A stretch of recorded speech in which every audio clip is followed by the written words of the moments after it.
ETF index mutual funds నేర్చుకుని stock మార్కెట్లో రాణించాలనుకుంటున్నారా? వెంటనే ఈ నెంబర్కి కాల్ చేయండి.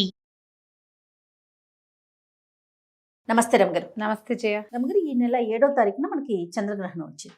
అసలు గ్రహణం, సూర్యగ్రహణం కానీ చంద్రగ్రహణం కానీ మీరు ఫాలో అవుతారా? ఏం చేస్తారు? గ్రహణాన్ని బట్ట అంటే మనకి దాని తీవ్రత ఉన్న దాన్ని బట్టి చేస్తారు, ఏం చేస్తారు? ఈ పాక్షిక చంద్రగ్రహణం, పాక్షిక సూర్యగ్రహణం అని చెప్తారు కదా జయ. మనకి ఇక్కడ కనపడదు, మేమేం పెద్దగా దాని మీద పాటింపుగా అలా ఏం చేయటల్లా. చిన్నప్పుడు అంటే గ్రహణం అంటే చూడాలని, గ్రహణం చూడాలి అని చెప్పి చూసేవాళ్ళం. మా పుట్టింట్లో పెద్దగా గ్రహణాల పట్టింపులు అవి లేవు. పట్టు స్నానం, విడుపు స్నానం అని చేయించేవాళ్ళు. గ్రహణం పట్టగానే స్నానం చేసేవాళ్ళం. స్నానాలు చేయటం అందరం. గ్రహణం విడిచిన తర్వాత విడుపు స్నానం చేసేవాళ్ళు. అంతే నాకు తెలిసింది మా చిన్నతనంలో, అంతకంటే తెలీదు. పెద్దగా మాకు చిన్న ఊరుగా శివాలయాలు అవి ఉన్నవి కాదు. చిన్నప్పుడు 2-3 సార్లు నేను విన్నది ఏంటంటే, చంద్రగ్రహణం మర్నాడు శివాలయంలో విరివిగా అభిషేకాలు చేసుకునేవాళ్ళు. మా కాన్వెంట్కి పక్కనే శివాలయం ఉంది గూడూరులో. ఇవాళ గ్రహణం అయితే మర్నాడు చాలా మంది కనపడేవాళ్ళు అభిషేకాలు చేసుకోవటానికి. ఇవాళ చంద్రగ్రహణం, మర్నాడు అభిషేకం. ఆ రోజుల్లో ఏం పెద్ద పట్టించుకోవాలి, చిన్నపిల్లని కదా, 5th క్లాస్ దాకా. కానీ నేను ఆలోచించుకుంటుంటే మేము అలా గమనించే వాళ్ళమని ఎక్కువ జ్ఞాపకం ఉన్నది నాకు. వివాహం అయిన తర్వాత మా అత్తవారింట్లో మంచి గ్రహణం పట్టింపులు ఉన్నాయి. అప్పుడు మా చిన్నప్పుడు ఏం చేసేవాళ్ళు అంటే, దర్భలు వేసేవాళ్ళు సామాన్ల నిండా. ఆవకాయ, మాగాయ, పచ్చళ్ళు, పాలు, పెరుగు, కుండలు, మాకు వెన్న, నెయ్యి పుష్కలంగా ఉండేవి. దర్భ వేసి గ్రహణం అయిన తర్వాత దర్భలు తీసేయటం తెలుసు నాకు. ఇల్లు శుద్ధి చేసేవాళ్ళు, వాకిళ్ళు అవి కడిగేసేవాళ్ళు. మొత్తం వాకిలి ముందు పెద్ద పెద్ద పెరళ్ళు, పల్లెటూరు కదా, ముందు వాకిలంతా కడిగేవాళ్ళు, వెనకాల వరండా అంతా కడిగేసేవాళ్ళు. నీళ్లు పోసి కడగటం, ఇల్లు కూడా కడుక్కునేవాళ్ళం. అవే చిన్నప్పుడు చేసినవి. హైదరాబాద్ వచ్చి వివాహం అయిన తర్వాత నాకు తెలిసింది వీళ్ళు ఇంకా గట్టిగా పాటిస్తారు. గ్రహణం సమయంలో డాక్టర్ గారు జపం చేసుకుంటారు జయ. ప్రతి గ్రహణం సమయంలోనే చేస్తారు. గ్రహణ కాలంలో జపం చేసుకోవాలి. అప్పుడు ద్విగుణీకృతం ఎక్కువ అవుతుందట. 1000 రెట్లో ఇంకా ఎక్కువ రెట్లో అయిపోతుంది ఆ జపం. సూర్యగ్రహణమైనా చంద్రగ్రహణమైనా కూడా, పగలైనా రాత్రైనా గ్రహణ సమయంలో ఈ జపం చేసుకోవాలని ఎవరికైతే మంత్రోపదేశం ఉంటుందో వాళ్ళు జపం చేస్తే మంచిదని నేను తెలుసుకున్నాను. అయితే నాకు అష్టాక్షరి ఉపదేశం ఉంది, కాసేపు జప చేసుకుంటాను నేను. అప్పటి నుంచి నేను నేను తెలుసుకున్నాను అనమాట. అంతకుముందు మామూలుగా మనకేంటి, ఈ గ్రహణం రాగానే దర్భలు తీసుకెళ్ళి మేడ మీద వేసేయటము, తర్వాత ఈ పచ్చళ్ళ సీసాలలో వాటిలలో వేసుకోవటము, తర్వాత ఇల్లు ఒకసారి తడిబట్టి పెట్టి తుడిచేసుకోవటం. ఇవి ఇల్లు కడుక్కునే ఇల్లు కావు, అపార్ట్మెంట్లలో ఇల్లు కడగటాలు అవి కష్టమే. తుడుచుకోవటమే. పట్టు స్నానం, విడుపు స్నానం అప్పుడు ఉంది, ఇప్పుడు కూడా ఉంది. గ్రహణం పట్టగానే చిన్నపిల్లలైతే ఈ పట్టు స్నానం చేయలేకపోయినా, కడుపుతో ఉన్నవాళ్ళు, వృద్ధులు, ఆడవాళ్ళు రాత్రిపూట స్నానాలు అవి కొంచెం కష్టం అవుతాయి, తల ఆరదు, ఒళ్ళ బాధలు పడతారు కదా. అందుకని విడుపు స్నానం ఒకటే అయినా చేసుకునేవాళ్ళం. మేము ఇప్పటికీ కూడా అదే విధానం పాటిస్తాము. గ్రహణం పట్టగానే, ఇది ఇప్పుడు పాక్షికాలు ఎక్కడో కనపడతాయి, మనకి కనపడని వాటి ప్రభావం మన గ్రహాల మీద ఉంటుందని పెద్దవాళ్ళు చాలామంది ఇప్పుడు చెప్తున్నారు. ఇది వరకు వినలేదమ్మా. ఇప్పుడు బాగా మనకి సోషల్ మీడియా పెరిగాక చెప్తున్నారు జ్యోతిష పండితులు. వాళ్ళు చెప్పింది వినాలి కదా, మరి మనకు తెలియదు కాబట్టి. పాక్షికం వాటి ప్రభావం మన మీద ఉండదు, ప్రత్యక్షంగా ఉండదు. కానీ మనకి ఇక్కడ గ్రహణం కనపడేది కనుక ఉంటే ఎవరైనా సరే, దీనికి కుల విచక్షణ అలాంటిది ఏం లేదు. వాళ్ళే చేయాలి, వీళ్ళు చేయకూడదు, వీళ్ళకి అక్కర్లేదు, ఏముండదమ్మా, అలా ఉండదు. మనం ఎవరమైనా అవే సూర్యచంద్రుల కింద ఉంటాం మనం, అంతేగా. అవే గ్రహాల ఆధిపత్యంలోనే మన కథలు నడుస్తాయి. ఎందుకంటే గ్రహాల ఆధిపత్యాల వల్లే మనకి సముద్రానికి ఆటుపోట్లు వస్తాయి. పౌర్ణములు, అమావాస్యలు అంటే మనకే వస్తాయా? పాటించే వాళ్ళకైనా, మిగిలిన వాళ్ళకి పౌర్ణమి అమావాస్య కాదా? అవును కదా, అందరికీ సమానమేగా. గ్రహణము అనగానే మనకు ఒక విధానం ఉంది మన దేశంలో. పట్టేటప్పుడు స్నానం, విడుపు స్నానం. పోనీ పట్టు స్నానం చేయకపోతే గ్రహణం విడిచిన తర్వాత, అది అర్ధరాత్రి గనక అయితే తెల్లవారాక తల స్నానం చెయ్యండి. ప్రథమ కర్తవ్యం అదే. తినేసి తిరిగి వచ్చి కాదు, స్నానం చేయటం ఎవరైనా చేయవలసిందే.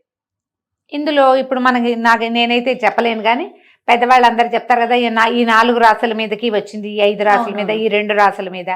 ఎవరెవరి రాసుల మీద ఉన్నా ఉండకపోయినా శివాలయ దర్శనం చాలా మంచిది. చంద్ర గ్రహణం అయ్యింది ముందు రోజు, మర్నాడు పొద్దున నెత్తి మీద నీళ్ళు పోసుకోండి, ఏ రోజైనా పర్వాలేదు. నూనె రాసుకుని నెత్తి మీద రుద్దుకోవటం అని కాదు, తల వాష్ చేసుకోండి, షాంపూ చేసేసుకుంటే సరిపోతుంది. శివాలయం పొద్దునో సాయంత్రమో మీ కుదిరికని బట్టి ప్రతి వాళ్ళు శివాలయ దర్శనం చేయవచ్చు, మంచిది. మా శివ దర్శనం మంచిది. ఒకవేళ మనకే ఏదైనా ఉందని మనం వింటే గనక మనకి ఈ సమయంలో అభిషేకాలు చేసుకోవడం లేదా జపం చేయటము లాంటివి ఏం తెలీదు, మీ పేరుతో ఒక శివాలయంలో అభిషేకం చేయించుకుంటే మంచిది. సాధారణంగా ఎవరైనా పాటించగలిగేవే. మనకేం చెప్తారంటే జయ, చంద్రుడు మనఃకారకుడు, మనస్సు మీద చంద్రుడి ప్రభావం ఉంటుంది. సాధారణ విషయం. ఇందులో లాజిక్ కనుక మనం వెళ్ళామంటే ఈ మన చంద్రుడు గ్రహణం పొందినప్పుడు మనకి మానసిక సంతులన పోయేందుకు అవకాశం ఉంది. ఏమైనా ప్రెషర్స్ రావచ్చు. మన జాతకంలో చంద్రుడు ఉచ్చ స్థానంలో ఉండటమో లేదా ఏదో స్థానంలో ఉంటాడు, ఎక్కడో చోట ఉంటాడు కదా, దాన్ని బట్టి దాని ప్రభావం మన మీద కొంత ఉండడానికి అవకాశం ఉంది. ఈ చంద్రుడి సమస్య అనగానే చంద్రుడికి రంగు తెలుపు, తెల్లటి వస్తువులు ఎవరికైనా ఇవ్వటం, బియ్యం ఇవ్వచ్చు, తర్వాత వెండి వస్తువులు, పాలు పెరుగు ఇవ్వచ్చు, వెండి వస్తువు ఏదైనా ఇవ్వచ్చు, తెల్లటి వస్త్రాలు ఇవ్వచ్చు. ఇవి ఎవరికైనా ఇవ్వటం ద్వారా కూడా మనం ఆ సమస్యల నుంచి కొంత బయటపడతాం. ఇది పెద్దవాళ్ళని అడిగి మీరు జాతకం చూపించుకుని చేసుకుంటే మాత్రం మంచిది, లేదా లోక సామాన్యంగా చేద్దామంటే ఇలాంటివి కూడా చేయొచ్చు. వైట్ వస్తువులు, వైట్ డ్రెస్సులో లేకపోతే పంచలో బ్రాహ్మణులకు ఇచ్చినా మంచిదే. ర్యాండమ్గా ఎవరికైనా పడేటట్టుగా పాతవి కాదు కొత్తవి కొని గనక ఇస్తే మీకు దాని ప్రభావం కొంత తక్కువగా ఉండేందుకు అవకాశం ఉంది. స్నానం చేయటం, మీకు ఏదైనా చిన్న ఉపదేశం ఉన్నా లేదా మీరు దైవభక్తి పరులు రోజువారీ ఏదో కృష్ణారామ అనుకునే అలవాటు ఉంటే గనక మనం ఆ సమయంలో కూర్చుని ఏదైనా చదువుకోవచ్చు. విష్ణు సహస్రనామం చదివే అలవాటు ఉంది, చదువుకోండి. లక్ష్మీ అష్టోత్తరం చదువుతారు, చదవండి, ఏం పర్వాలా. దేవతదా, దేవుడిదా, వినాయకుడిదా, కుమారస్వామిదా ఆలోచించద్దు. మీరు ఏం చేసినా ఒక్కటే శ్లోకం వచ్చు, మీకు శుక్లాంబరధరమే వచ్చు, చదవండి 108 సార్లు, అదే ఏం పర్వాలా. ఏదైనా సరే ఒక్క దైవ ప్రార్థనా శ్లోకమైనా సరే గ్రహణ సమయంలో చదివితే అది రెట్టింపుగా దాని ఫలితం మనకు అందుతుంది. ఎనర్జీస్ పెరుగుతాయి మనకి. ప్లస్ అమ్మా, ఇది ప్లస్ చేసుకోవటమే అంతే. ఇది గర్భవతులు దీన్ని చూడకూడదు, కదలకుండా ఉండాలని చెప్తారు. గర్భవతులు అయితే మీరు రెస్ట్ తీసుకోండి, ఏం చెయ్యొద్దు. దీనికి ఇంకొక నియమం ఏంటంటే జయ, గ్రహణ సమయానికి ఆహార స్వీకారం చేయకూడదు ఎవరైనా. గ్రహణం టైంకి పొట్టలో క్రియలన్నీ అయిపోవాలి, అరిగిపోవాలి, అన్నం ఎత్తిపెట్టేసేయాలన్నీ. ఇప్పుడు ఇది రాత్రి వేళలే పట్టింది, 9:50కో ఎప్పుడో ఉన్నది, మనం సాయంకాలం 6 గంటలకే తినేసేయాలి, అన్నం అరిగిపోతుంది. 9:30కి 9:50 అయ్యాక ఓ చెంబు నీళ్ళు పోసుకుని కూర్చోండి, ఏదైనా చదువుకోండి, టైం ఉందిగా, ఒక గంట సేపు అయినా చదువుకుని గ్రహణం సమయంలో మీరు నిద్రపోయినా పర్వాలా, తెల్లవారు లేచాక స్నానం చేయండి. 1:30 దాకా పట్టి ఉంది గ్రహణము, అంత మటుకు మెలకుగా ఉండి జపం చేసుకోగలిగే అలవాటు ఉన్న వాళ్ళు వాళ్ళ దారిని వాళ్ళకి మనం చెప్పక్కర్లేదు.